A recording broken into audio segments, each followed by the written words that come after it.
വചനം ജീവിക്കാൻ ശ്രമിക്കണമെന്നാണ് പറഞ്ഞത്. നമ്മൾ സാറിന് ഉദാഹരണം കേൾക്കാറുള്ളത് പോലെ തന്നെ ഒരു അധ്യാപകരോട് നമുക്ക് സ്നേഹമായി കഴിയുമ്പോൾ ഓട്ടോമാറ്റിക്കായിട്ട് അദ്ദേഹം പഠിപ്പിക്കുന്ന കാര്യങ്ങൾ ഇഷ്ടമായി തുടങ്ങും. ഇപ്പം ഞങ്ങൾ ചിലർ വിചാരിക്കുന്നതാണ് നമ്മൾ ഒരു 2-3 അധ്യായം ബൈബിൾ ആദ്യമേ വചനം വ്യാഖ്യാനിച്ചു, പെട്ടെന്ന് നമ്മൾ എന്തുകൊണ്ടാണ് ഇതിനെ തിരിച്ചിങ്ങോട്ട് ചാടി പോകുന്നത്.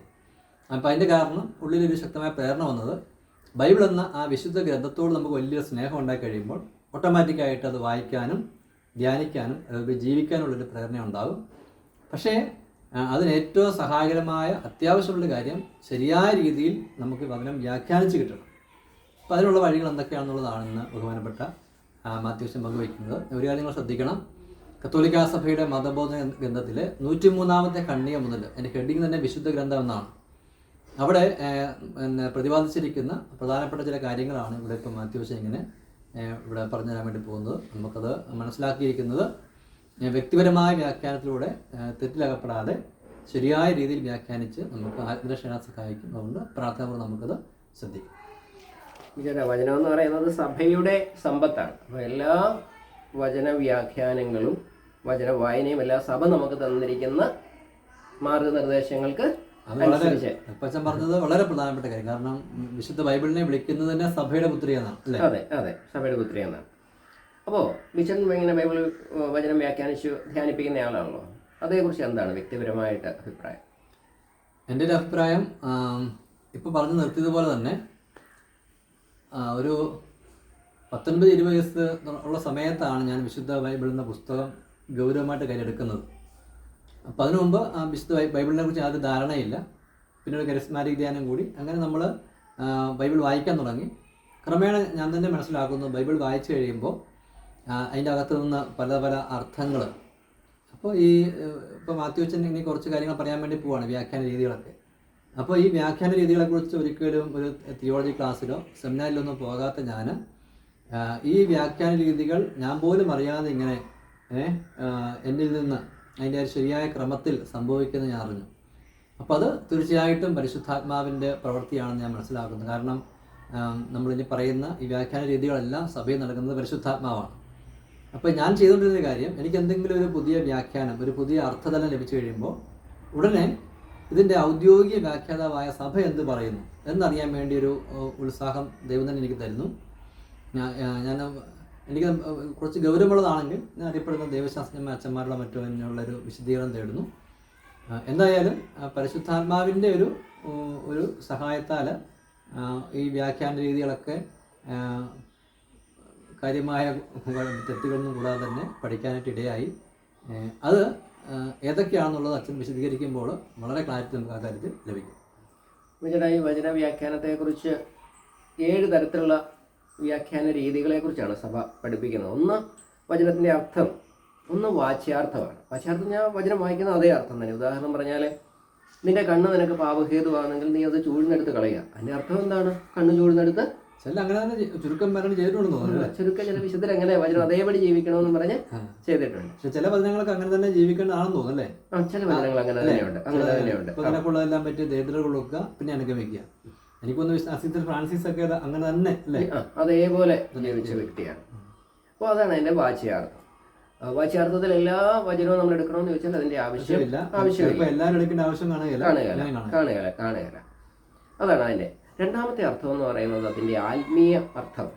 യഥാർത്ഥത്തിൽ നമ്മൾ വചനപ്രഘോഷണങ്ങളിലൊക്കെ കേൾക്കുന്നത് മിക്കപ്പോഴും ഈ ആത്മീയ അർത്ഥമാണ്. ആത്മീയ അർത്ഥം എന്ന് പറഞ്ഞാൽ എന്താ പറയുക, സക്കേവൂസ് മരത്തിൽ നിന്നും താഴെ ഇറങ്ങി, അല്ലെങ്കിൽ സക്കേവൂസ് നീ വേഗം ഇറങ്ങി വരിക. അപ്പോൾ ഈ വേഗം എന്ന് പറയുന്ന ഒരു വാക്കിനെ നമ്മൾ എന്താ വ്യാഖ്യാനിക്കുന്നത്, ദൈവത്തിന് അത്രയ്ക്ക് അവനോട് ഇഷ്ടമായിരുന്നു. അത് സക്കേവൂസ് ഇറങ്ങി വരാൻ പറഞ്ഞാൽ മതി, ഒരു മരത്തിൻ്റെ മുകളിലാണ്, ഒത്തിരി ദൂരെയല്ല. പക്ഷെ വേഗം എന്ന് പറയുമ്പോൾ ദൈവത്തിൻ്റെ ഹൃദയമാണ് അവിടെ വെളിപ്പെടുന്നത്, പാപികളോടുള്ള എന്താ പറയുക, സ്നേഹമാണ്. അപ്പോൾ അങ്ങനെയുള്ള വ്യാഖ്യാന രീതിയാണ് ആത്മീയ അർത്ഥം, ആധ്യാത്മിക അർത്ഥം എന്നൊക്കെ നമുക്കതിനെ വിളിക്കാം. മൂന്നാമത്തെ അർത്ഥം ബൈബിളിനെ കുറിച്ച് പഠിച്ചിട്ടുള്ള എക്സിജറ്റിക്കലായിട്ടുള്ള അല്ലെങ്കിൽ ഹെർമന്യൂട്ടിക്കലായിട്ടുള്ള അർത്ഥം. അതായത് നമുക്കറിയാം ബൈബിൾ രൂപപ്പെട്ടത് ദൈവവചനമാണെങ്കിൽ ഒരു പ്രത്യേക കൾച്ചറിലെ, പ്രത്യേക സംസ്കാരത്തിലെ, പ്രത്യേക ജനതകളുടെ ഇടയിൽ നിന്നാണ് നമുക്ക് ബൈബിൾ കിട്ടിയത്. പ്രത്യേക ഭാഷയിലാണ് കിട്ടിയത്. അപ്പോൾ ഭാഷയുടെ പ്രയോഗങ്ങളും ഒക്കെ നമ്മൾ മനസ്സിലാക്കിയാൽ മാത്രമേ അതിൻ്റെ യഥാർത്ഥ അർത്ഥത്തിലേക്ക് നമുക്ക് വളരെ പ്രധാനപ്പെട്ട അല്ലേ? കാരണം പിന്നെ നമ്മളിപ്പോൾ കേരളത്തിലാണ്. ഈ കേരളത്തിൽ തന്നെ ഒരു ഇപ്പം കോട്ടയം ഭാഗത്ത് ഉപയോഗിക്കുന്ന ഭാഷാ രീതി അല്ല ട്രിവാൻഡ്രം ഭാഗത്തുള്ളത്. അതെ അതെ അതെ. അപ്പം അങ്ങനെ വരുമ്പോൾ നൂറ്റാണ്ടുകൾക്ക് മുമ്പ് വേറൊരു കാലഘട്ടത്തിൽ വേറൊരു സംസ്കാരത്തിൽ വേറൊരു ഭാഷയിലൊക്കെ എഴുതപ്പെട്ട ബൈബിള് ഈ കാലഘട്ടത്തിൽ വേറൊരു നാട്ടിലിരുന്നു കൊണ്ട് വേറെ ഭാഷയെ നമ്മൾ മനസ്സിലാക്കാൻ ശ്രമിക്കുമ്പോൾ ശരിയായ ഒരു നമുക്കൊരു ജ്ഞാനമില്ലെങ്കിൽ തെറ്റുപറ്റുന്നത് ഉറപ്പാണ്. അതുകൊണ്ടാണ് ബൈബിളൊക്കെ ആൾക്കാർ പഠിക്കുന്നത്. ബൈബിളിൽ ഒരു വചനമൊക്കെ എടുത്തിട്ടാണ് ഡോക്ടറേറ്റ് എടുക്കുന്നത്. 5-6 വർഷം പഠിക്കാനായിട്ട് അത്രമാത്രം ഉണ്ട്. അപ്പം അതുകൊണ്ട് അതാണ് തിയോളജി എന്ന് പറയുന്നത്. ബൈബിൾ പഠിച്ചുള്ള വ്യാഖ്യാനം എന്നുള്ള അർത്ഥതലത്തിൽ മനസ്സിലാക്കണം. അതെൻ്റെ 3ാമത്തെ തലം. 4ാമത്തെ തലം എന്ന് പറയുന്നത് ബൈബിളിൽ ഒരു ഇറ്റേണൽ മീനിങ് ഉണ്ട്. സനാതന അർത്ഥം അല്ലെങ്കിൽ നിത്യതയിലേക്ക് നയിക്കുന്ന അർത്ഥം. നമ്മൾ സാധാരണ സംസാരിക്കുന്നതും ദൈവവചനം സംസാരിക്കുന്നതും തമ്മിലൊരു വലിയ വ്യത്യാസം. നമ്മൾ സാധാരണ സംസാരിക്കുന്ന മനുഷ്യൻ അങ്ങോട്ടും ഇങ്ങോട്ട് സംസാരിക്കും. പക്ഷെ നമ്മൾ ദൈവവചനം സംസാരിക്കുമ്പോൾ അത് സ്വർഗത്തിൽ ചെന്ന് മുട്ടുന്നു. സ്വർഗവും ഞാനും തമ്മിലൊരു കണക്ഷനിലാകുന്നു. നിത്യതയോളം അത് നിലനിൽക്കുന്നു. കാരണം ഞാൻ സംസാരിക്കുന്നത് എന്താണ്? ദൈവത്തിൻ്റെ വചനമാണ്. ഈ ഒരു വലിയ ബോധ്യത്തോടെ നമ്മൾ കാലഘട്ടങ്ങളെല്ലാം ഈശോ പറഞ്ഞ ആകാശവും ഭൂമിയും കടന്നു പോയാൽ വചനങ്ങൾക്ക് മാറ്റം ഉണ്ടാവുകയില്ല എന്നുള്ള ഒരു ഇറ്റേണൽ മീനിങ് ഉണ്ട്. സനാതന അർത്ഥം ഇറ്റേണിറ്റിയുമായിട്ട് നമ്മളെ ബന്ധിപ്പിക്കുന്നതാണ് ദൈവത്തിൻ്റെ വചനം. അടുത്ത 5ാമതായിട്ടുള്ളത് ധാർമ്മിക അർത്ഥമാണ്. നമുക്കറിയാം ഈശോ പറഞ്ഞിരിക്കുന്ന ഓരോ വചനങ്ങളും ഒരു സമൂഹമെന്ന നിലയിൽ മനുഷ്യൻ സമാധാനത്തിലും സന്തോഷത്തിലും ഐക്യത്തിലും ജീവിക്കുന്നതിന് വേണ്ടിയുള്ള നിയമങ്ങളാണ്. ധാർമ്മികമായ അർത്ഥം. അന്യൻ്റെ ഭാര്യയെ മോഹിക്കരുതെന്ന് പറയുമ്പോൾ ഒരു ധാർമ്മികതയാണ്. കള്ളം പറയരുതെന്ന് പറയുമ്പോൾ അതൊരു ധാർമ്മികതയാണ്. അപ്പം ധാർമ്മികമായ ഒരു അർത്ഥതലമുണ്ട്. അത് നമുക്ക് മറക്കാൻ പറ്റില്ല. 6ാമതായിട്ടുള്ള ഒരു അർത്ഥം എന്ന് പറയുന്നത് വ്യക്തിപരമായി നമ്മിലേക്ക് വരുന്ന വചനം. വ്യക്തിപരമായി നമ്മിലേക്ക് വചനം വന്നാൽ മാത്രമേ നമുക്കത് ജീവിക്കാനായിട്ട് പറ്റത്തുള്ളൂ. ഒരു ഉദാഹരണം പറയുകയാണ്. ഞാനിങ്ങനെ വചനമെന്ന് പറയുന്നത് പൊതുവായിട്ടുള്ളൊരു അർത്ഥതലമാണ് നമുക്ക് തരുന്നത്. പക്ഷെ അത് പേഴ്സണലായിട്ട് നമ്മിലേക്ക് വരുമ്പോഴാണ് ആ വചനം നമ്മിൽ അഭിഷേകമായിട്ട് മാറുന്നത്. ഒരു ഉദാഹരണം പറയാം. ഈശോ വെള്ളത്തിന് മീതെ പത്രോസും ഒക്കെ നടന്നു. ഈശോ പറഞ്ഞു, പത്രോസ് നീ നടന്നു വാ. വെള്ളത്തിന് മീതെ നടന്നു വരാനായിട്ട് പറഞ്ഞു. പത്രോസ് നടന്ന് ഈശോയുടെ അടുത്തേക്ക് ചെല്ലുന്നു. അല്ലേ? അങ്ങനെ വചനഭാഗം ഉണ്ട്. ഇത് ഞാൻ വായിക്കുക. പത്രോസ് ഈശോയിൽ വിശ്വസിച്ചു, ഞാനും ഈശോയിൽ വിശ്വസിക്കുന്നു എന്ന് കരുതി ഞാൻ എന്ത് ചെയ്യാൻ തുടങ്ങുകയാണ്? ആ വെള്ളത്തിന് മീതെ നടക്കാനായിട്ട്. ശരി, ഈശോയിൽ ഞാൻ വിശ്വസിക്കുന്നു എന്ന് പറഞ്ഞുകൊണ്ട് പത്രോസ് നടന്നതുപോലെ, ഈശോ വെള്ളത്തിന് മീതെ നടന്നതുപോലെ ഞാനും ഇതേ നടക്കാൻ പോകുന്നു എന്ന് പറഞ്ഞ് ഞാൻ നടക്കാൻ തുടങ്ങിയാൽ ചിലപ്പോൾ ഞാൻ മുങ്ങിപ്പോകും. കാരണം ആ വചനം എന്നിലേക്ക് വ്യക്തിപരമായ സന്ദേശമായിട്ട് ദൈവം അയച്ചിട്ടില്ല. എന്നിലേക്ക് വ്യക്തിപരമായ സന്ദേശമായി ലഭിക്കുമ്പോൾ മാത്രമാണ് രേമ അതിന്റെ പേരാണ് രേമ. പൊതുവായിട്ടുള്ള അർത്ഥതലത്തിലുള്ളത് ലോഗോസ്. യഥാർത്ഥത്തിൽ ദൈവത്തെ സ്നേഹിക്കുന്നവർ സ്വന്തമാക്കേണ്ടത് രേമയാണ്. അച്ഛൻ പറഞ്ഞതിന് ഞാൻ ഒരു സംഭവം കേട്ടിട്ടുണ്ട്.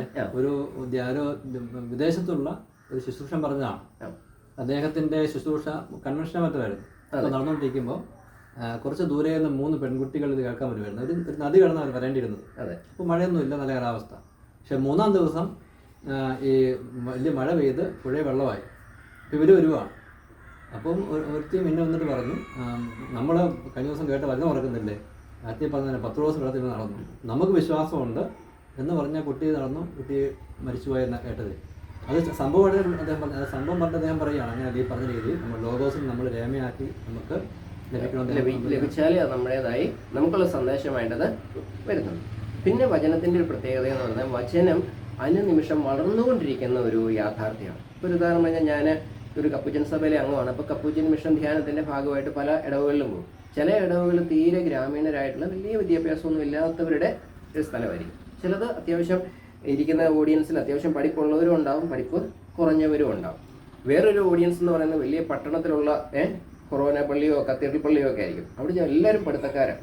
പക്ഷേ ഇവിടെ ഞാൻ ഒരു വചനഭാഗമാണ് ഞാൻ വ്യാഖ്യാനിക്കാൻ പോകുന്നതെങ്കിലും ഗ്രാമീണ ദേവാലയത്തിൽ വ്യാഖ്യാനിക്കുന്ന പോലെ ആയിരിക്കത്തില്ല, എന്താ പറയുക, പട്ടണത്തിൽ പറയുന്നത്. അപ്പോൾ അങ്ങനെ വരുമ്പോൾ പരിശുദ്ധാത്മാവ് നമ്മിലൂടെ പ്രവർത്തിക്കും. ആ ഇരിക്കുന്ന ഓഡിയൻസിന് വേണ്ടത് നമ്മുടെ അധരത്തിലൂടെ നൽകും. അതാണ് വചന അഭിഷേകം എന്നൊക്കെ നമ്മൾ പറയുന്നത്. അപ്പം ഇങ്ങനെ ഈ ഒരു കാര്യങ്ങളൊക്കെ നമ്മൾ മനസ്സിലാക്കുമ്പോഴാണ് വചനത്തിൻ്റെ വ്യത്യസ്തങ്ങളായിട്ടുള്ള വ്യാഖ്യാന രീതികളെക്കുറിച്ച് നമ്മൾ തിരിച്ചറിയുന്നത്. നമുക്ക് ഈ ഒരു എപ്പിസോഡിൽ ഈ വ്യാഖ്യാന രീതി നമുക്ക് അപ്പം നമുക്ക് ഇനി ഈ വചനം നമ്മൾ എങ്ങനെയാണ് വചനം വായിക്കണമെന്ന് ചോദിച്ചാൽ, നമ്മൾ ബൈബിൾ എടുക്കുമ്പോൾ തന്നെ ആദ്യം ഈശോയുടെ മുഖം തെളിഞ്ഞു നിൽക്കുന്നതായിട്ട് കാണണം. ആ മുഖത്തിൻ്റെ കീഴിലാണ് ഈ അക്ഷരങ്ങളെല്ലാം. ബൈബിൾ തുറക്കുമ്പോൾ നമ്മൾ ഈശോയുടെ മുഖത്തേക്കാണ് നോക്കുന്നത്. എന്നുള്ള ചിന്ത. ബൈബിൾ വായിക്കുമ്പോൾ നമ്മൾ അങ്ങനെ ഒരു ഈശോയാണ് കേൾക്കുന്നത്. സെയിന്റ് പറഞ്ഞിരിക്കുന്നത് വചനം വായിക്കുന്ന സമയത്ത് ദൈവത്തിന്റെ അതരത്തോട് നമ്മൾ നമ്മുടെ ചെവി ചേർത്ത് വെക്കുക എന്നാ പറയുന്നത്. മാത്രം ഒരു സജീവമായിട്ട് ദൈവം ഉണ്ട്, സംസാരിക്കുന്നുണ്ട്. അതെ, അതുകൊണ്ടാണല്ലോ പരിശുദ്ധ കുർബാനയെ പോലും വചനം കൊണ്ട് ബൈബിൾ എടുത്ത് ആശീർവദിക്കുന്നുണ്ട് അല്ലേ? അതെ. അതുപോലെ തന്നെ വചനം നമ്മൾ ദിവ്യകാരുണ്യം എഴുന്നള്ളിക്കുമ്പോഴാണ് തിരിയൊക്കെ കത്തിച്ചുകൊണ്ട് വരുന്നത്. അതുപോലെ തന്നെ ബൈബിൾ എടുക്കുമ്പോഴും തിരിയെല്ലാം കത്തിച്ച് ധൂപമെല്ലാം. കാറ്റക്കിസം 103-ാമത്തെ ഖണ്ഡികയെ പറ്റി പഠിപ്പിക്കുന്നുണ്ട്. സഭ എല്ലാ കാലഘട്ടങ്ങളിലും ദിവ്യകാരണത്തെയും വിശുദ്ധ ബൈബിളിന്റെയും ഒരുപോലെ വണങ്ങിപ്പോന്നിട്ടുള്ളത്. ഒരേ ആരാധനയല്ല, ഒരേ വണക്കം. ദിവ്യകാലത്തിൽ മാത്രം പ്രത്യേക ആരാധനയുണ്ട്, പക്ഷെ പ്രത്യേക വണക്കം ഒരുപോലെ കൊടുക്കുന്നു പഠിപ്പിക്കുന്നുണ്ട്. അപ്പോൾ നമുക്ക് ഈ കേട്ട കാര്യങ്ങളെല്ലാം നമുക്ക് വചനത്തോടുള്ള സ്നേഹം നമ്മളിൽ വർദ്ധിപ്പിക്കാനിടയാകട്ടെ. നമുക്ക് കൂടുതൽ ആഴത്തിൽ വചനം പഠിക്കാം. ഞങ്ങൾ വചനം പങ്കുവച്ചിരുന്ന ശുശ്രൂഷ തുടരുന്നതാണ്. അതിനു മുമ്പ് വചനത്തെക്കുറിച്ച് കുറച്ചുകൂടി കാര്യങ്ങൾ ഞങ്ങൾ നിങ്ങളുടെ ദൈവം തരുന്ന പ്രചോദനം അനുസരിച്ച് അറിയിക്കും. നമുക്ക് വചനത്തിന് അഭിഷേകം കിട്ടാനായിട്ട് ആശീർവാദം സ്വീകരിക്കാം. നമ്മുടെ കർത്താവ് ഈശോ മിശിഹായുടെ കൃപയും പിതാവായ ദൈവത്തിൻ്റെ സ്നേഹവും പരിശുദ്ധാത്മാവിൻ്റെ സഹവാസവും നമ്മളെല്ലാവരോടും കൂടി ഉണ്ടായിരിക്കട്ടെ, ഇപ്പോഴും എപ്പോഴും എന്നേക്കും. ആമേൻ. ഈശോ മിശിഹായ്ക്ക് സ്തുതിയായിരിക്കട്ടെ.